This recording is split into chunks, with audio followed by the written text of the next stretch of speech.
लेकिन राजनीति में ये माना जाता है कि दिग्विजय सिंह की चालों का कोई मुकाबला कर नहीं सकता। ऐसा बात गलत है। तो कांग्रेस की स्थिति बहुत दयनीय हो गई है। कोई दयनीय नहीं है। चुनाव हार जीत होती रहती है। हमारी लड़ाई विचारधारा की है। गांधीवादी विचारधारा, नेहरूवादी विचारधारा, देश के सनातनी परंपराओं की विचारधारा। देश सबका है और सर्वधर्म संभाव ही हमारी मूल भावना है। इसलिए हम उससे डरते नहीं हैं।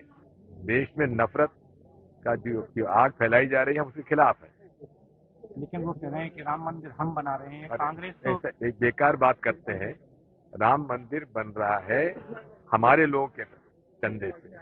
हम लोगों ने सबने चंदा दिया है और हमारी ये घोर आपत्ति है कि अपमानित किया जा रहा है हमारे शंकराचार्य जी को, हमारे रामनंदी संप्रदाय को अपमानित किया जा रहा है।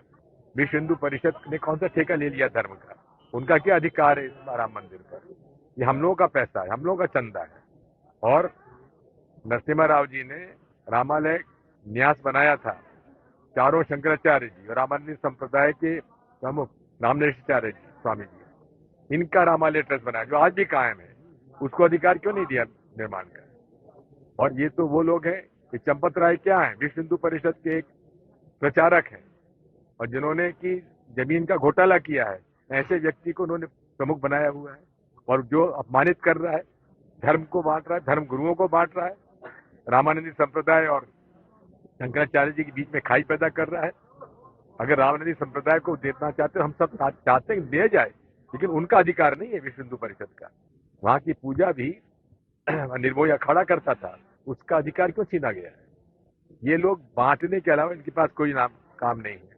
पहले धर्म के नाम पर बांटा हिंदू मुसलमानों को, अब भगवान राम को बांटने की कोशिश कर रहे हैं। शंकराचार्य जी और रामानंदी संप्रदाय के लोगों का आपस में खाई पैदा कर रहे हैं।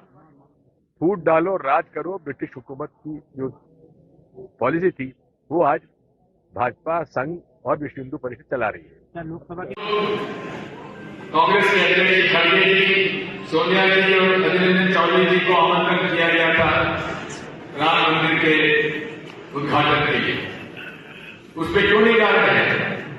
मैं उनसे एक दूसरा प्रश्न करता हूं कि भाई हमारे शंकराचार्य धर्म के धर्मगुरु कौन कौन है?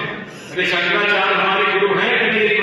हमारे देश के धर्म के गुरु शंकराचार्य को मानते हो नहीं मानते?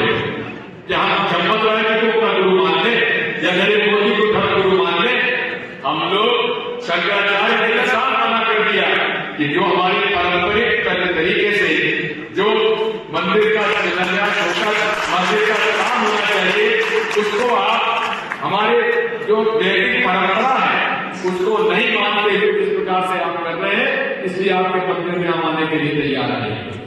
अगर जब हमारे धर्मगुरु ये बात कह रहे हैं कि हमारे इस आयोजन को पूरी तरीके से उन्होंने भारतीय जनता पार्टी और आरएसएस और विश्व हिंदू परिषद का गड्ढा बना दिया है, जब शंकराचार्य जी नहीं जा रहे हैं हम लोग क्यों जाए?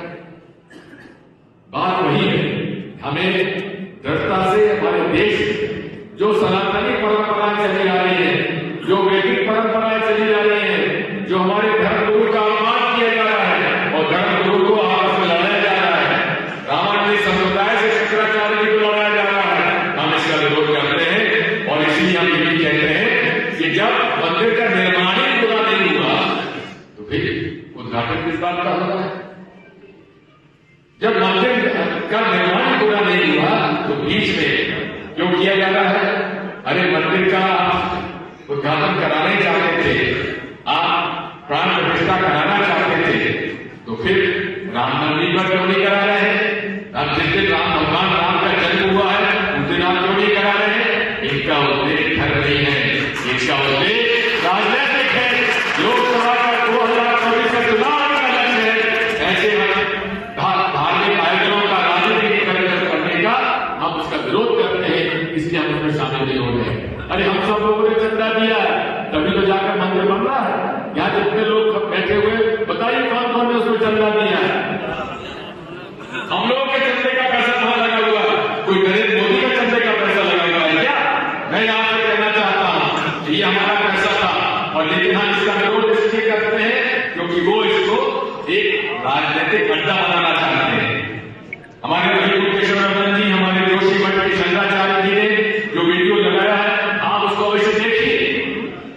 चंपत राय जो विश्व हिंदू परिषद का एक प्रचारक है, जिसने की जमीन खरीदने में चंदे का पैसे का भ्रष्टाचार किया है, उसकी बात हम कैसे मान लेंगे?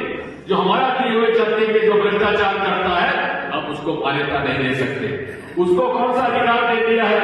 जो वहां की पूजा का पूरा अधिकार निर्मोही अखाड़े का था, उसको बदल कर करके विश्व हिंदू परिषद के लोगों को बैठाया है। हम इसका विरोध करते हैं। राम, भगवान राम हम सबके हैं। ये लोग तो फूट डालो और राजनीति करने का आदि चले आए हैं। अंग्रेज छोड़ चले गए, इनको छोड़ गए। उन्होंने अंग्रेजों ने हिंदू मुसलमानों को लड़ाया, इन्होंने हिंदू मुसलमानों को लड़ाया, और हिंदू मुसलमानों को लड़ाकर अब भगवान राम को भी मारना चाहते हैं। कहते हैं कि साथ भाजपा भगवान राम की भक्त है, कांग्रेस की भक्त नहीं। अरे भाई, तुमने पहले हिंदू मुसलमानों को मारा है, अब तुम हिंदुओं को बांट रहे हो, और तो और अब तुम धर्म गुरुओं को बांट रहे हो। शंकराचार्य जी को अलग कर रहे हो, रामायण संप्रदाय को अलग कर रहे हो। अरे मुकेश्वर नंदन ने ठीक कहा है कि हम तो आपको पूरा हम तो धर्म का उपयोग राजनीति के खिलाफ है। धर्म का उपयोग राजनीति में नहीं होना चाहिए। भगवान राम हम सबके हैं। हमारे आस्था का प्रश्न है। राजनीति में विचारों की लड़ाई होती है, लड़ाई होती है लोकतंत्र को बचाने की। जहां तक धर्म का बात है, भगवान राम की बात है। भगवान राम हमारे इष्ट देव हैं, हमेशा से मानते आए और मानते रहेंगे। और मेरा परिवार तो वो है जहाँ की हमारे 400 साल पुराना हमारा मंदिर में, वहां पे आज भी अखंड ज्योत जलती है। राम मंदिर में, वहां के राघव जी के मंदिर में, हमारे जगदीश जी स्वामी के मंदिर में, माता जी के मंदिर में, हनुमान जी के मंदिर में, हम लोग वो परिवार के लोग। नमस्कार, मैं हूं मानक गुप्ता। अगर आपको हमारा ये वीडियो पसंद आया हो तो इसे लाइक और शेयर जरूर करें, और हाँ, हमें सब्सक्राइब और फॉलो करना ना भूलें, ताकि आप देश और दुनिया की कोई खबर मिस ना करें। तो जुड़े रहिए हमारे साथ और देखते रहिए न्यूज़ 24।